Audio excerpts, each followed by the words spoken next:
দাদা 3 প্লেট কচুরি দিও। রাহুল, এটা কি ধরনের অসভ্যতামি হচ্ছে? এখন আমরা রাস্তার ধারে দাঁড়িয়ে কচুরি খাবো? রাহুল, তুমি খুব ভালো মতো জানো আমরা এখানে বিয়ের ব্যাপারে কথা বলতে এসেছি। রাস্তার ধারে দাঁড়িয়ে কিভাবে কথা বলবো?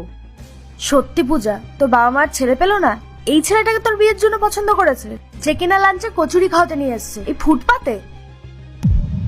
রাহুল, তোমার বাড়ির লোক কি তোমাকে শেখায়নি মেয়েদের কিভাবে ট্রিট করতে হয়? আই এম সরি পূজা, আমি ভেবেছিলাম আপনি হয়তো রাস্তা ধারে খাবার খেতে কমফোর্টেবল, কেননা আমি আপনার সঙ্গে জবে থেকে কথা বলেছি আপনার তো কোনো কিছু নিয়ে কোনো সমস্যা ছিল না।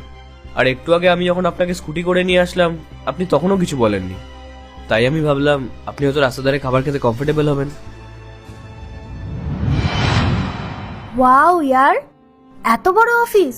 তোর বাবা মা তো তোর জন্য বড় লোক ছেলেই দেখেছে বেশ। হ্যাঁ রে, আমারও তাই মনে হচ্ছে।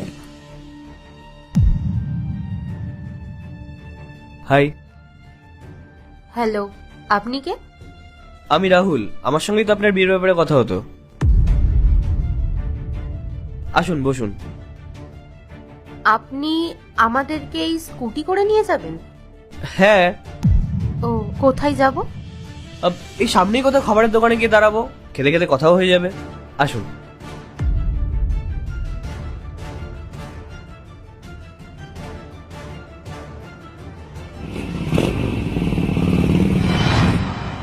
হ্যাঁ, সেসব ঠিক আছে, তুমি আমাকে স্কুটি করে নিয়ে আসলে তাতে আমার কোনো সমস্যা